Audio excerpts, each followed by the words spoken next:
নমস্কার দর্শক বন্ধুরা, বিয়ন্ড স্পোর্টসে স্বাগত। কিছুক্ষণ আগেই স্রাচি গ্রুপ এবং বাঙ্কারিলের তরফে একটা জয়েন্ট স্টেটমেন্ট দেওয়া হয়েছিল, যেখানে তারা জানিয়ে দিয়েছিলেন যে কোচ আন্দ্রে চেরনিসভ ফিরে আসছেন এবং কিছুদিন পরেই তিনি আবারও দলের দায়িত্ব নেবেন এবং সেটা একটা মিউচুয়াল সেটেলমেন্ট হয়ে গেছে। কিন্তু আজকে ক্লাব সচিব ইশতিয়াক আহমেদ রাজু বা প্রেসিডেন্ট কামারুদ্দিন সাহেব তারা উপস্থিত ছিলেন এবং তাদের বক্তব্য শুনে যেটুকুনি বোঝা গেল যে দ্বিমত ইনভেস্টর এবং ক্লাব কর্তাদের মধ্যে দ্বিমত এই চেরনিসভকে ফেরানো নিয়ে কিন্তু আছেই, যেখানে ইনভেস্টররা বলে দিচ্ছেন যে কোচ 10 দিনের ছুটি কাটিয়ে আবারও ফেরত আসবেন। সেখানে ক্লাব কর্তারা প্রশ্ন তুলছেন এটা কোনো পিকনিক স্পট নয় যে 10 দিন ছুটি কাটিয়ে আবার আসবে। একটা গুরুত্বপূর্ণ ম্যাচের আগে মোহনবাগানের সাথে একটা ডার্বি ম্যাচ, এরপর 16 তারিখ ইস্ট বেঙ্গলের সঙ্গে ম্যাচ আছে। এইরকম একটা গুরুত্বপূর্ণ ফেজে কোচ ছুটি কাটাতে যাচ্ছেন, এটা কোনো একটা সমর্থক বেষ্টিত ক্লাবে হতে পারে না। এবং তাদের পুরো বক্তব্যটা শুনে এটুকুনি স্পষ্ট, ক্লাব এবং ইনভেস্টর কিন্তু একই পেজে নেই এই কোচ আন্দ্রে চেরনিসভকে মোহামেডানের হট সিটে ফেরানো নিয়ে। কি বললেন আজ ক্লাব কর্তারা, চলুন সেটাই শুনে নেওয়া যাক বিয়ন্ড স্পোর্টসের পর্দায়। নিয়ে তো সেই কোচের ব্যাপারটা সেটা ক্লিয়ার হয়ে গেছে যে কোচ যেটা আছে সেটা উনি পদত্যাগ করেনি, উনি আমাদের এইখানে নিজের এগ্রিমেন্টটা টার্মিনেট করার জন্যে সেটা আমাদেরকেও জানায়নি। ও ফিফাতে দিয়েছিল, অভিযোগ করেছিল যে 2 মাসের স্যালারি ও পায়নি বলে, সেটা আমরা জানতাম না। সেই চিঠিটা নাকি উনি সাচিকেও দিয়েছিল, কিন্তু সাচি তার উত্তর দেয়নি। তার ফলে কি হলো, 2 সপ্তাহ পর একটা টাইম লিমিট থাকে, সেই টাইম লিমিটটা বাদ হয়ে গেছে, টাইম লিমিটটা শেষ হয়ে গেছে। এবার ফিফা আমাদেরকে অফিসিয়ালি কিছু জানায়নি, কিন্তু আমরা জানি যে একটা ফাইন কিংবা একটা টার্মিনেশন করতে গেলে যার যে চুক্তি হয় সেই চুক্তির পুরো টাকাটা দিয়ে তারপরে তাকে ছাড়তে হয়। তো সেই ক্ষেত্রে তাকে আমরা বলেছিলাম যে এটা আমাদের কোনো বিষয় নেই। আমাদেরকে যখন মিডিয়া জিজ্ঞেস করছিল তখন আমরা বললাম যে এটা আমাদের বিষয় নেই, এটা সম্পূর্ণ আমাদের ইনভেস্টারের বিষয়। ইনভেস্টার তাকে নিয়ে এসছে, ইনভেস্টার টিম বিল্ড করেছে, ইনভেস্টার রিনিউ করেছে 2 বছরের জন্য, আমরা করিনি। তারা কথা বলবে, দীপক সিং কথা বলবে, তার সঙ্গে সঙ্গে সাচি আছে, তারা কথা বলবে। তো তারা কালকে কথা বলেছিল, বসেছিল, আমরা কথা বলেছিলাম, আমিও কথা বলেছিলাম দীপক সিংয়ের সাথে, কামার ভাইও কথা বলেছিল যে ম্যাটারটা তুমি শর্ট আউট করো। তো তারা ওকে বলেছে ম্যাটারটা শর্ট আউট হয়েছে ফর দ্য টাইম বিং। ওকে এখন 3-4 ম্যাচে পাওয়া যাবে না, লিভ নিয়েছে, ধরে রাখো লিভ নিয়েছে, আর যে অভিযোগ করেছিল সেটাকেও উইথড্র করবে, এটাই আলোচনা হয়েছে। এবং অ্যামিকেবল যে সেটেলমেন্ট হবে, টাকা পয়সা যদিও থাকতে চায় সেই টাকাটা কন্টিনিউ করবে। এবার যদিও থাকতে চাইবে না তাহলে যে টাকাটা আছে নেগোসিয়েশন করে বাঙ্কারহিল আর সাচি মিলে সেই টাকাটা দিয়ে তাকে বিদায় করে দেবে। কিন্তু আপনাদের আজকে একটা স্টেটমেন্ট গেছে, অফিসিয়াল স্টেটমেন্ট গেছে গ্রুপে, জয়েন্ট ইনভেস্টররা জয়েন্ট স্টেটমেন্ট দিচ্ছে যে আপনাদের শর্ট আউট কি হয়ে গেছে। তাহলে আপনি এখন বলছেন যে যদি থাকতে চায়, মানে যদি এখন মানে যদি, আমি কি বলতে চাইছি, যদি বলতে গেলে কি মানুষের টাইম টু টাইম ডিসিশন হয়তো চেঞ্জ হতে পারে। আমি কি বলতে চাইছি যে আজকে তার সাথে আলোচনা হয়েছে, কথা হয়েছে 3টে ম্যাচের পর কি ফল হবে, 4টে ম্যাচের পর কি ফল হবে, হ্যাঁ সেটা পরে দেখা যাবে। এবার প্রবলেমটা শর্ট আউট হয়ে গেছে, উনি রাজি আছেন রিকনসিডার করার জন্যে, এবার হয়তো উনি যদি থাকতে চান খুবই ভালো, যদি না থাকতে চান ওয়েলকাম, কোনো অসুবিধা নেই। আমরা আগেও বলেছি, এখন যেটা আমাদের কোচ যেটা আছে সেই কোচ কন্টিনিউ করবে, মিরাজ বাদু, ও তো প্রো লাইসেন্স করবে। আর ওর আসার পরও এমনি না যে রেজাল্ট খারাপ হয়েছে, ও আসার পরও যেটা দেখা যাচ্ছে যে টিম ঘুরে দাঁড়িয়েছে, এটাও না যে ও আসার পর টিমটা খারাপ পারফর্ম করেছে, আসার পর দেখা গেছে যে টিমটা ঘুরে দাঁড়িয়েছে এবং হয়তো আমরা গোল পাচ্ছি না, কিন্তু তার মানে এ না যে আমরা আমাদের এইখানে হোম ম্যাচ যেটা এক্সট্রা টাইমে আমরা 2 গোল দিয়ে হারছিলাম, যেখানে পিছিয়ে 2 গোলে আমরা দিয়ে ড্র হলো সেই ম্যাচটা। যাই হোক, সেই বিষয়গুলি ক্লিয়ার করে দিলাম। অন্য ব্যাপারটা হলো ক্রিকেটের বিষয়, যেটা ইনভেস্টররা কর্তারা দুই পক্ষ কি এক পেজে আছে না দুজনের, মানে তোমরাও কি চাইছো একেবারে যে কোচ থাকুক, মানে এক পেজে কি আছে ইনভেস্টরের সাথে কর্তারা? হ্যাঁ, একসাথে আছে। দেখো, টাকা পয়সা ইনভেস্টমেন্ট যারা করবে, ইনভেস্টার করবে। আমরা চাইবো, আমাদের পার্টটা হলো আমরা রেজাল্ট চাইবো, আমাদের এটা হলো, কেন এটা তো কোনো কর্পোরেট ক্লাব না, এটা সাপোর্টার বেস ক্লাব। আমরা চাইবো রেজাল্ট, সেইখানে আমাদের যেখানে পরামর্শ নেওয়ার দরকার, আমাদের যদি সাজেশন লাগবে সেটা আমরা দেব। কিন্তু এই কোচ নেবার সময় না আমাদের সাথে কোনো কথা হয়েছে, তখন আমি ছিলাম, কামার ভাই ছিল, আমরা সবাই মিলে একটা টিম তৈরি করেছিলাম, কিন্তু সেই সময় আমাদের সাথে আলোচনা হয়নি কোচকে যে 2 বছরে 26 পর্যন্ত যার রিনিউ হয়েছে সেটা আমরাও জানতাম না। যাই হোক, সেটা হয়েছে, সেটা তারা শর্ট আউট করে নিয়েছে।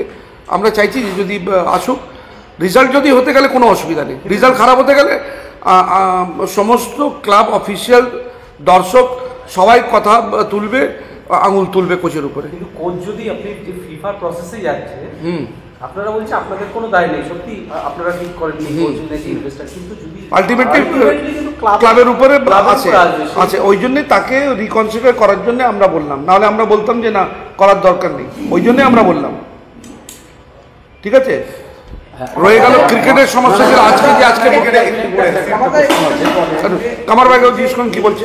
হঠাৎ করে উনি ছেড়ে চলে গেলেন, এরকম একটা গুরুত্বপূর্ণ ম্যাচ মোহনবাগানের সঙ্গে, সেখানে করে এরকম বিনসিকাল এরকম ডিসিশন নিয়ে চলে গেলেন, এইটা তো হতে পারে না কোনো প্রফেশনাল। ব্যাপারটা হচ্ছে যে আমাদের যে ঠিক ওর সাথে আরেকটা জিনিস বলছি যে উনি একজন প্রফেশনাল কোচ, মানে মোহনবাগান মোহামেডান ম্যাচ একদম একটা মানে বলা যেতে পারে গুরুত্বপূর্ণ এবং একই সঙ্গে যেটা আপনার সচিব বলছেন যে কোচ নিয়োগের ব্যাপারটা ইনভেস্টর দেখেছেন, তো এরকম ইনভেস্টর মোহামেডানের মতো শতাব্দী প্রাচীন ক্লাব কেন এরকম ইনভেস্টরের হাত ধরছে, যাদের বিভিন্ন জায়গায় মাঝে মাঝেই খবর ভেসে আসছে যে মোহামেডান ক্লাবের মতো ক্লাব বরফ কিনতে পারছে না, টাকা বাকি, অমুক বাকি, এগুলো কি মোহামেডান ক্লাবের যে ঐতিহ্য, তারা কি এই ইনভেস্টররা এই ক্লাবের সাথে জুড়ে তারা আজ আছে কাল নেই, ক্লাবের কোনো জায়গায় কালিমালিপ্ত করছে?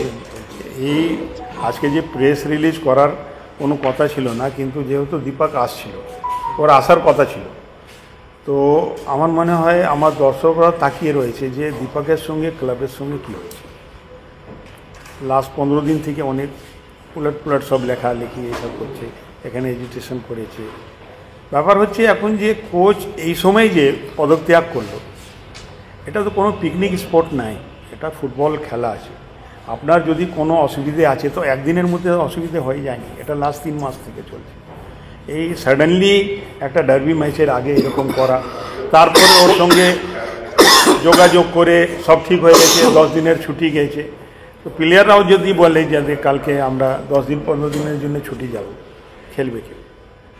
এই জিনিসটা তো আমাদের ইনভেস্টার আছে, ওকে বুঝতে হবে এটা পিকনিক স্পট নয়। কোচ হতে পারে, ভালো হতে পারে, রেজাল্ট দিয়েছে, আই লিগ জিতিয়েছে, আমরা সব মানি, কিন্তু এরকমভাবে ঝট করে একটা ডার্বির আগে ডিসিশন নেওয়া, আমাদের ক্লাবকে একটাই চিঠির মধ্যে ক্লাবকে নিয়েছে, ক্লাবকে নিয়ে জানিয়েছে, তো এটা একটা ঠিক হয়নি। তার মধ্যে আবার ওদের সঙ্গে কনসাল্ট হয়ে গেছে যে না আবার 10-15 দিনের মধ্যে ফিরে আসবে। আমার মনে হয় যে ফিরে আসবে তার মধ্যে কোনো অফিসিয়াল ছিল কি আমি তো জানি না, হয়তো সচিব জানে, ও বলতে পারে ওর সঙ্গে কোনো কথা হয়েছে, আমি জানি না। আমার তো এই একটা গুজব যে এই কোচ ব্যাপারটা কোন এক ইনভেস্টরের অঙ্গুলি হেলনে চলছে, মানে কনস্পিরেসি, এটা কি আপনি? সে তো কন্ট্রোলে থাকবে, যে মাইনে দেবে তার কন্ট্রোলে থাকবে। তুমি যে দুটো ইনভেস্টার, এটা খুলে আসেনি যে ইনভেস্টার চাইছে কি চাইছে না।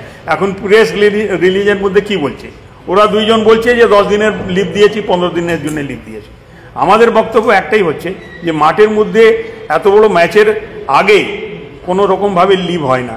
এটা ইস্টবেঙ্গলের সঙ্গে 16 তারিখ ম্যাচ আছে, 1 তারিখ মোহনবাগানের সঙ্গে আছে, তো 15 দিন যখন লিভ দিয়ে দিল, তাহলে আমার মনে হয় এই বছরটা আরও অন্য যে আমাদের বছরটার জন্য লিভ নিয়ে নিক পুরো, হ্যাঁ পুরো নিয়ে নিক। আর তার মধ্যে আমাদের তো কোচ আছে, ও দেখবে, তারপরে নেক্সট বছর কি হবে না হবে আমরা সব মিলে মিশে বসবো, বসে এটা ডিসিশন নেব যে কোচ মাঝখানে এই যে করেছে এটা তো একটা অফেন্স আছে, এটা একটা অফেন্স আছে। আপনি মিটিং করছেন না যে হঠাৎ করে ছুটি দিয়ে দিল, এটাই তো ব্যাপার না, এটা কমিউনিকেশন গ্যাপ হয়ে যাচ্ছে না। না ও যেটা বলছে যে ইনভেস্টরের সাথে কালকে যখন এই গুজব শুনছিলাম কিংবা ফোন আসছিল আমাদের কাছে, তখন কামার ভাইও দীপক সিংয়ের সাথে কথা বলেছেন, এবং আমাদের প্রেসিডেন্টের সাথেও কথা বলানো হয়েছে এবং আমিও তার আগে কথা বলেছি। এই না যে আমরা কথা বলিনি, যে এই যে কথাগুলি হচ্ছে কেন হচ্ছে। কথা শুধু এটাই হয়েছে যে আমি যাচ্ছি, কোচকে এগ্রি করিয়ে নেবো, অসুবিধা হবে না। আমাকে দীপক সিং এই বলেছে। আজকে শুনছি 15 দিনের জন্য লিভ নিয়েছে। রাতে যখন কনফার্ম হয়েছে আপনারা জানতেন না যে কোচ চলে যাচ্ছে? না, আমাকে সকালবেলা আমাদের ফুটবল সচিব বলেছে ফোন করে যে আজকে সকালবেলা এসেছিল মাঠে সব প্লেয়ারকে বললো আই এম ভেরি সরি, আমি এতদিন তোমাদের সঙ্গে ছিলাম। কালকে রাতে যখন মানে আবার কথা হলেও না এটা কালকে সকালবেলার কথা আমি বলছি, রাত্রিবেলার কথা বলছি। কালকে রাত্রিবেলা? হ্যাঁ, আপনারা জানতেন না যে কোচ চলে যাচ্ছে? না, তো সেটা তো কালকে সকালবেলা জানলাম। সকালবেলা জেনেছি, আফটার প্র্যাকটিস আমরা জেনেছি। প্র্যাকটিস তো মেরাজ করিয়েছে। কোচ তোমাদের কিছু বলেনি ডাইরেক্ট? না না, রাত্রিবেলা যখন ফাইনাল হলো দীপক সিং এর সঙ্গে, তখনই তো ফাইনাল হয়ে গেছে যে কোচ হয়ে যাচ্ছে, চলে যাচ্ছে, তখন আপনারা কিছু বলেননি যে এই যে কথাগুলো চলে গেছে? আমি জানি তো চলে গেছে, এখন রিটার্ন হচ্ছে সেটা এখনই শুনেছি। না সচিব জানে না আমি জানি। রাজুদা, আরো একটা কথা শোনা যাচ্ছে যে এই কোচ তার ওয়াইফ নাকি একজন এজেন্ট এবং তিনি এইসব ফ্রাঙ্কা মনজুকি এইসব প্লেয়ারদের এনেছেন। নতুন যে প্লেয়ার, সেই প্লেয়ার কিন্তু ওনার হাত ধরে আসেনি নাকি, সেইখানে কি তালটা কেটেছে? না দেখো, অনেকগুলি প্লেয়ার যারা আছে, কোচের সঙ্গে সঙ্গে ওনার ওয়াইফ এজেন্ট আছে সেটা আমরা জানি, কিন্তু এজেন্ট থাকাকালীন উনি কোন কোন প্লেয়ারকে নিয়ে এসে সেটা আমরা চেক করে দেখেছি, কিন্তু দেখা যাচ্ছে যে ওই সব প্লেয়ারদেরকে উনি নিয়ে আসেননি। উনি এজেন্ট হতে পারেন, ওনার ওয়াইফ এজেন্ট হতে পারেন, তাতে আমার কোনো আসে যায় না, অসুবিধাও নেই। কিন্তু আমরা পরে জানতে পারলাম যে এই প্লেয়ারকে ওনার ওয়াইফ নিয়ে এসছে। সেখানে আমরা চেক করে দেখলাম, সবাই চেক করতে পারবে এটা, যে এতে যেতে গেলে এতে হ্যাঁ সিআরএসে যেতে গেলেই বোঝা যাবে যে ওইখানে কোন এজেন্টের মারফতে এসছে। কিন্তু যেটা চেক করে দেখলাম যে না, ওইখানে ওর নামে কোনো প্লেয়ার আসেনি। এটা আমি গেস হচ্ছে, মার্কেটে খবর ছড়ানো হচ্ছে, কিন্তু যেরকম চেক করে যে সত্যি যেটা আছে সেটা পেলাম না এখানে। রাজুদা, চেন্নাই সব একটা জিনিস অভিযোগ করছে যে ম্যানেজমেন্ট আমার সাথে কোনো যোগাযোগ করেনি। 15 দিনের যে টাইম আমি দিয়েছিলাম, ম্যানেজমেন্ট আমার সাথে কথা বলে। এইখান থেকে কি মানে আপনাদের স্ট্যান্ড? কোন 15 দিন? চেন্নাই সব বলছে যে আমি 15 দিন সময় দিয়েছিলাম ম্যানেজমেন্টকে কথা বলার জন্য, এই নোটিস পিরিয়ডটা। হ্যাঁ, সেটাই আমি বললাম, সেটা আমি সে কথাই তো আমি তো বললাম এর আগে যে উনি একটা নোটিশ দিয়েছিলেন, সাচিকে একটা মেল করেছিলেন, আমাদেরকে অফিসিয়ালি কোনো মেল করেননি। উনি করেছিলেন সাচিকে, সাচি তার উত্তর মনে হয় দেয়নি। একটা বিষয় আপনাদের আমাদেরকে জানায়নি। আপনাদের তাহলে এই যে ইনভেস্টরের কথা হচ্ছে, তারা কি মোহামেডান ক্লাবের ঐতিহ্যকে বটতলা অ্যাসোসিয়েশনের মতো দেখছে, যে কোচ তাদের একজন বিদেশি কোচ যিনি এরকম টাকা পয়সার প্রবলেম হলে ফিফায় যেতে পারেন, ক্লাব ভিক্টিমাইজ হতে পারে, তাকে উনি চিঠি দিয়েছেন আর তারা আপনাদের কিছু জানাচ্ছে না, তাহলে কি তারা মোহামেডানকে বটতলার ক্লাব? সেটা তোমরা সব থেকে ভালো হবে তাদেরকে যদি প্রশ্ন করতে, তারাই বলবে, তারাই জানাতে পারবে যে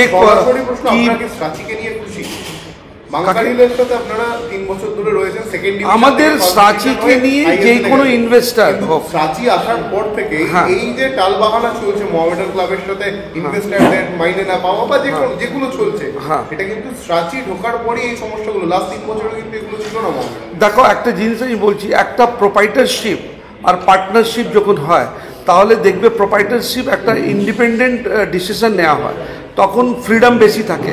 যখন পার্টনারশিপ হয়ে যায়, যখন একটা শেয়ার যখন স্প্লিট হয়, তখন বিতর্ক হতে পারে, সেইখানে তাদের হয়তো বিতর্ক হতে পারে, কিন্তু তার মানে এ না যে ঝগড়াঝাটি করে আমরা ভেঙে দেব।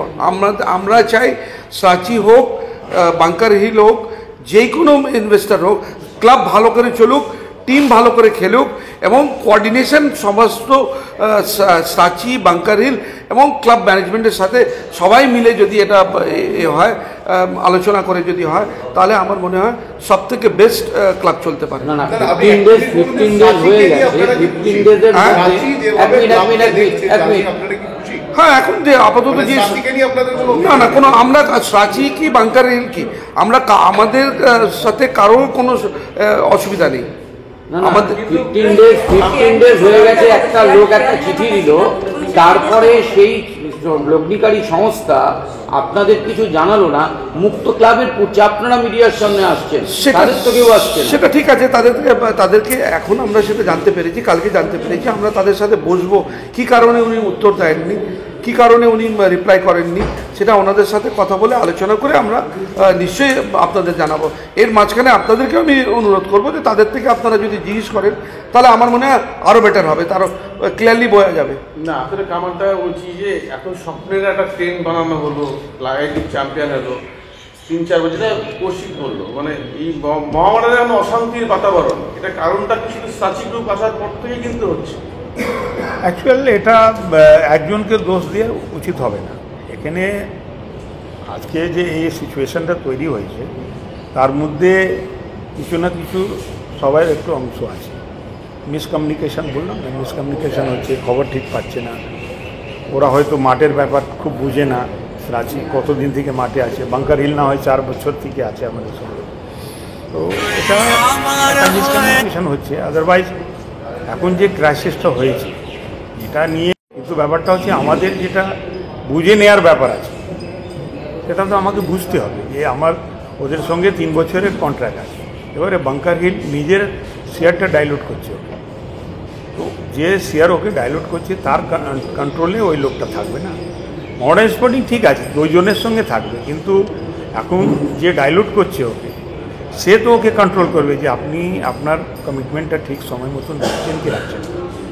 এখন যে হচ্ছে এখানে কমিটমেন্ট ফেল হচ্ছে, প্লেয়াররা কী বললো যে আমরা 3 মাস 2 মাস পাইনি, কোচ ওখানে করেছে, আর কোচ তারপরে ফিফাতে দিয়েছে, ফিফা আইন অনুযায়ী 2 মাস যদি স্যালারি না হয় 15 দিন আগে যদি আপনি নোটিশ দিয়ে দিন, আপনি যে কোনো সময় রিজাইন করতে পারবেন, আপনার বাকি যে পয়সা আছে সেকে দিতে হবে। সে কোচ নিজের মতন ফিফা আইন অনুযায়ী চলেছে, ওই কপি টু মডার্ন স্পোর্টিংকেও করেছে, কিন্তু এখানে ওর উপরে যে ওরা যে একটা করে কপি করেছে বা বাংকার হিলকে দিয়েছে বা রাঁচিকে দিয়েছে সেটা আমরা ঠিক জানি না ব্যাপারটা, আর আমরা কেউ এর উপরে কোনো স্টেপ দিয়েছে ও বললো, যাই হোক যার কোনো স্টেপ নেওয়া হয়নি। একটা প্রশ্ন ছিল, সেটা হচ্ছে যে সাচি আসার আগে যখন বাংকার হিলের সাথে আমাদের তো 4 বছরের সম্পর্ক, তো সেখানেও তো একটা শেয়ার ডিল হয়েছিল, এই শেয়ারটা কি হস্তান্তর হয়েছিল আক্ষরিক অর্থে, মানে খাতায়? এটা অনেকগুলো ব্যাপার ছিল, যে পেপার ওয়ার্ক যেটা আছে যার মধ্যে প্লেয়ারদের টিডিএসের ব্যাপার ছিল, 1.5 বছর 2 বছর টিডিএস নিয়ে প্রবলেম চলছিল, ওইগুলো সমস্ত ক্লিয়ার এই সবে এরকম হয়েছে। পেপার শেয়ারটা কী করে যাবে, আপনি যতক্ষণ না প্রিভিয়াস জিনিসটাকে মিটিয়ে নেবেন তখন তো শেয়ার ক্লাব দিতে পারে না। শেয়ার ট্রান্সফারের আগে একটা সিস্টেম আছে, অনেকগুলি পদক্ষেপ সিএ অ্যালাউ করছে না। আজকেও ওনার সিএ বলছে যে এখন যদি আপনি ট্রান্সফারটা দিয়ে দিন তার উপরে অনেক ট্যাক্সেশন চলে আসবে, এই 1 সপ্তাহ ধরে এটাই চলছে। ওরাই ঠিক করছে বসে, ওরা দুইজন ইনভেস্টর ঠিক করছে, আমাদের বলবে এই পথে আপনি ট্রান্সফার করে দিন, আমরা করি। না না, সেটা কেন হচ্ছে? তাহলে তো হয়েছে আজকে যেটা দিয়েছেন প্রেস রিলিজে তাদের লেখা হয়েছে যতদিনে শেয়ার ট্রান্সফার হবে তারপরে স্যালারি হবে। আজকে প্রেস রিলিজে সেটা ওরা আগে গোড়া থেকে বলছে, কিন্তু সেইখানে আমাদের লয়ার, ওনার লয়ার এবং বাংকার হিলের লয়ার আমরা বসে আলোচনা করে একটা জায়গা ঠিক হলো, একটা ফাইনালাইজ হয়েছে, সেখানে আমাদের আর কোনো ভূমিকা নেই। এখন যা বলটা আছে কোর্টের উপরে রয়েছে, লয়ারের উপরে। এবার 3 জন লয়ার বসে ঠিক করছে এটা, সাচিও লয়ার আছে, ওনাদেরও লয়ার আছে, আমাদেরও লয়ার আছে, 3 জন মিলে এগুলি ঠিক করছে। সেখানে আমাদের সিও রয়েছে, ওনাদেরও সিএ রয়েছে, চার্টার্ড অ্যাকাউন্টেন্ট বসে এগুলি ঠিক করছে। এখানে এখন আমাদের যা ভূমিকা, যা আমাদের বক্তব্য, আমাদের যা পয়েন্টস ছিল সেই পয়েন্টস আমরা তাদেরকে দিয়ে দিচ্ছি। এবার কীভাবে শেয়ারটা ট্রান্সফার হবে, কি করে আমাদেরকে ট্যাক্সগুলি দিতে হবে, কি করে ট্যাক্সগুলি আমাদেরকে ওয়েভ অফ করাতে হবে, সেগুলি তারা ঠিক করে আমাদেরকে জানাবে। দীপক সিং এলো না কেন? মানে আপনারা কথা আজকে সকালে কথা হয়েছে আপনাদের? কালকে, হ্যাঁ কালকে হয়েছে, আজকে হয় না, আজকে কথা হয়েছে। একদমই জানতেন না যে এই প্রেস রিলিজটা? না, ওনারাই দিয়েছেন। আমি বলে দিচ্ছি, এই যে কথাগুলি যে বললেন উনি, এটা নিয়ে ওনার লয়ার আছে, আমাদের লয়ার আছে, দীপক সিং যেহেতু এখানে ছিল না কয়েকদিন, এখন বসে ওটাকে মুখোমুখি আমরা ভিডিও কনফারেন্সিংয়ে সেদিন কথা বলছিলাম তার সাথে, আজকে সামনাসামনি বসে ওই এগ্রিমেন্টটাই ফাইনাল হচ্ছে আজকে। ওই জন্য মানে এখানে ওই জন্য আজকে আসতে আটকে গেছে। আচ্ছা কামাদা, আপনি তো এতদিন মাঠ করেছেন, মাঠের প্রতিটা ঘাস টাস আপনি চেনেন, আপনার কি কখনো এরকম দেখেছেন যে কোচ 15 দিনের জন্য দিবে যাচ্ছে এই জিনিসটা? এটা তো ঠিক নেই। তাছাড়া এখন ডার্বি ম্যাচের আগে এগুলো করা উচিত না। কেন করেছে, কি সিচুয়েশন এসে গেছে সেটা তো আমি ওখানে বুঝতে পারি না, আমরা তো জানি না। এটা কি কর্মকর্তাদের চাপ দেওয়া যে 3 মাসের মাইনে পাইলে যেই টাকা দেবে আবার বলবো যে না? হতে পারে। উনি তো বলছেনই যে আর যদি একটা প্লেয়ার 10টা প্লেয়ার যদি লিভ নিয়ে নেয় তাহলে খেলবে না। কোচের যা ভূমিকা আছে প্লেয়ারের তো তাই ভূমিকা আছে মাঠের মধ্যে। তো এখন যাই হোক, এটা কোচ হলো, দেখো কোচ হলো হেড অফ দ্য টিমের হেড হয়, সে যদি এইভাবে পদক্ষেপ নিয়ে নেয় তাহলে আনফর্চুনেট, আমি আর কি বলবো, এখানে আর তো আমার তো কিছু বলার নেই। এখন একটা ব্যাপার হচ্ছে, দেখো আজকে আজকে মেরাজ আছে, প্রো লাইসেন্স আছে, ঠিক আছে, না হলে ওখানে ইনভেস্টমেন্ট করাতে গেলে FSDL 4 দিন সময় লাগে, কি করে হতো খেলা? এটা ঠিক না, মোটেই ঠিক। আপনার যাবার ছিল আগেই চলে যেতেন, 10 দিন 15 দিন আগে। আপনার এই ঘটনা তো 3 মাস থেকে হচ্ছে আপনার সঙ্গে, আপনার অ্যাজ পার আপনার লেটার অনুযায়ী 3 মাস ধরে আপনি সাফার করছেন। তো 15 দিন আগে বলে দিলে হতো যে এরকম ব্যাপার আছে, তাহলে আমরা দেখতাম যে কিভাবে ওনাকে মানানো যাবে, কিভাবে ঠিক করা যাবে।